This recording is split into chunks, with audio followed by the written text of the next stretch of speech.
Hey, what's going on, guys? Today we're going to do a quick review of this Ram 3,500 pound trailer jack.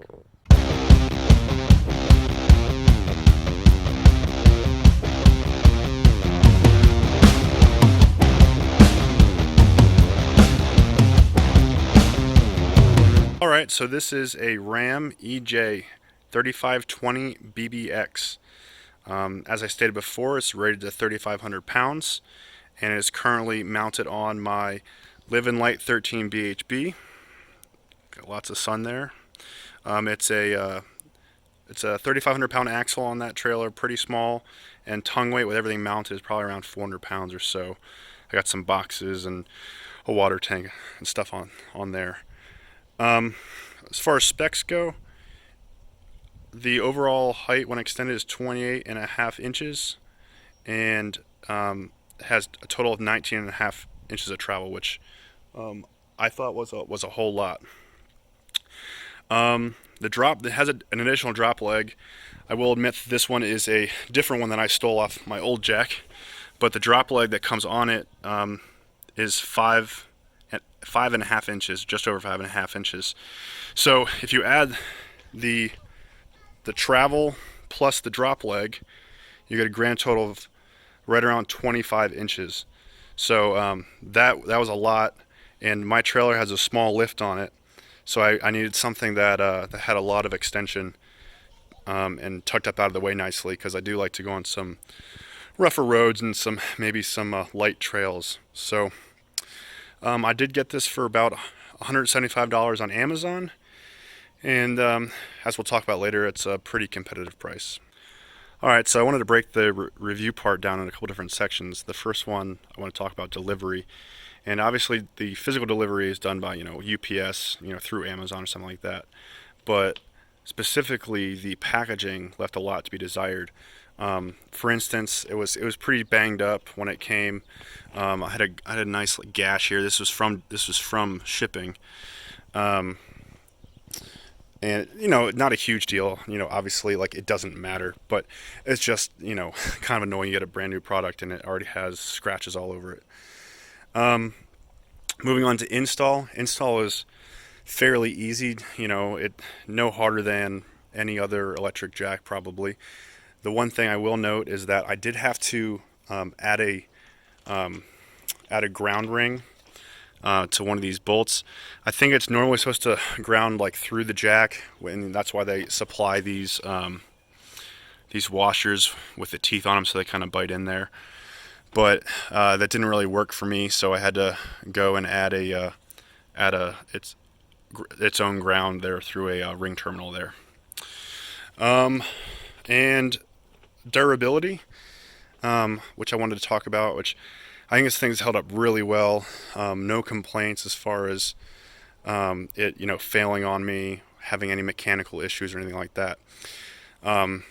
It's pretty strong, pretty well built. I will say, on a trip in Alaska, we were coming back from McCarthy on a really, really rough dirt road, tons of potholes, tons of whoops, and I guess I didn't have my tailgate secured properly, or maybe it came off on its own, and the tailgate was resting on this as we were driving down the road for, it had to be at least 10 miles plus.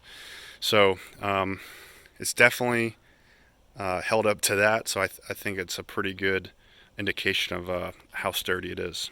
One thing I wanted to add is I have been using this cheap Amazon cover, so that's probably protected it some from the weather, the sun, and the rain. But as you can see, it's got some nice holes in it. And this is actually from the tailgate resting on the jack as we were driving that one day. But this is pretty cheap. But I just wanted to put that out there and say, obviously this would help the weathering of it. I also, under durability, wanted to talk about corrosion. I don't see anywhere on here that's rusting or shows any signs of severe corrosion or oxidation, so the finish is holding up quite nicely. So the next thing I wanted to do was to do like a little speed test for you. So I have a foot measured out from the top of the top painter's tape to the bottom of the bottom painter's tape is a foot. So I'll take a video of it, and I'll count the seconds when I go to edit, and we'll see. It'll give you an indication on how fast this is. I think, as we all know, it's way more convenient, and it feels faster, at least, than hand cranking to use an electric jack. So we'll get in there and see how it does. I have it set.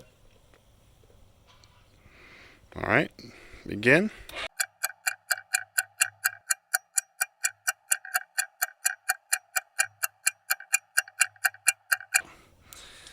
All right, and now we're going to go back up.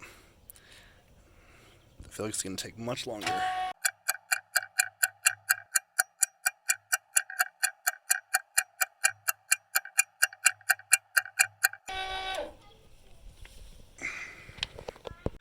All right, so hopefully someone found that speed test useful. I don't know if anyone else is out there measuring the speed of their trailer jacks, but in case that's important to you, there you go. The last thing I wanted to talk about was competitive options. So there's a bunch of models in the 3,500 pound range. Some of the most popular, at least on Amazon from what I've seen, is the Lippert 285318. Also 3,500 pound, like I said. And that's only got 18 inches of travel and has no drop legs. So that's why I kind of shied away from that one. I think it's even like $10 more expensive than this model. So that's why I didn't end up getting that one. So another popular model that I've seen on Amazon is the Buyers 009 3500.